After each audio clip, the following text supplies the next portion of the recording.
মহাশিবরাত্রি উপলক্ষে মালদাহের মানিকচকের গঙ্গার ঘাটে পূর্ণ স্নানের জন্য বিভিন্ন প্রান্তের ভক্তের সমাগম। মালদা জেলা সহ পার্শ্ববর্তী বিভিন্ন জেলা ও রাজ্য থেকেও ভক্তরা মানিকচকের গঙ্গার ঘাটে বুধবার এসেছেন। হাজার হাজার ভক্ত গঙ্গা নদীতে পূর্ণ স্নান করার পর সেই জল তুলে পায়ে হেঁটেই মন্দিরের উদ্দেশ্যে রওনা দিচ্ছে। বহু মানুষের সমাগমকে মাথায় রেখে পুলিশ প্রশাসনের তরফে যথাযথ নিরাপত্তা ব্যবস্থা করা হয়েছে মানিকচকের গঙ্গার ঘাটে। নদীতে কোনো রকম দুর্ঘটনা না ঘটে সেদিকে লক্ষ্য রেখে বিপর্যয় মোকাবিলা দপ্তরের কর্মীরা স্পিড বোটের মাধ্যমে নদীতে নজরদারি চালাচ্ছে। পাশাপাশি স্বাস্থ্য বিভাগের তরফে পর্যাপ্ত ব্যবস্থা করা হয়েছে গঙ্গা নদীর তীরবর্তী এলাকায়। নদীতে স্নান করার পর পায়ে হেঁটে বিভিন্ন শিব মন্দিরের উদ্দেশ্যে রওনা দিচ্ছেন ভক্তেরা। এত মানুষের সমাগমকে মাথায় রেখে জেলা পুলিশের পদস্থ কর্তারা নজরদারি চালাচ্ছেন। যদিও নদী পাড়ে বিগত দিনে ভাঙন হওয়ায় প্রশাসনিক ব্যবস্থাপনা নিয়ে প্রশ্ন তুলেছেন আগত ভক্তরা।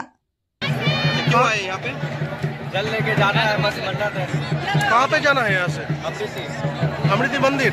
हाँ, कैसा लगा? अरेंजमेंट कैसा है? बहुत ही सुंदर है और यहाँ का सिस्टम जितना ही प्रशासन है सब बहुत ही बढ़िया व्यवस्था करके रखे हैं। हर बार आते हैं क्या? नहीं, ये दूसरा बार है। कैसा भीड़ कैसा है यहाँ पे? व्यू तो बहुत सुंदर है। किस तरह जाना हुआ है? कांवर पे लेके चलना है। पैदल जाएंगे? पैदल जाके हम लोग 2 लोग लेके जाना है। मंदिर तक जाना है। और वहाँ पे क्या क्या करना है?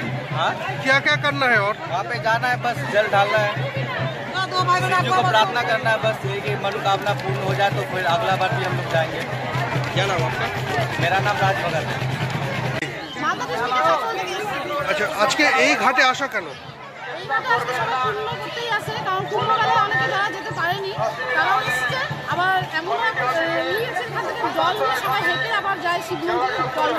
আজকে কি রয়েছে? আজকে কি প্রতি বছর আসা হয়?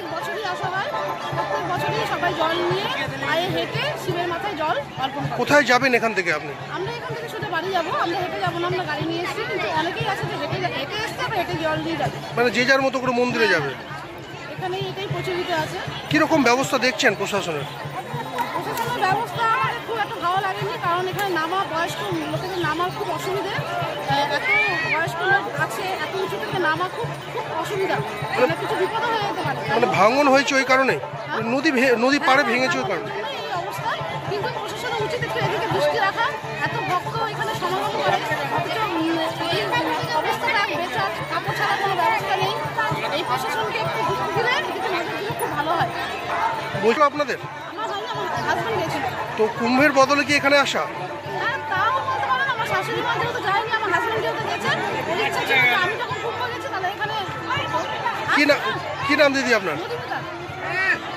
মালদা থেকে পরিতোষ সরকারের রিপোর্ট, কুলিক নিউজ।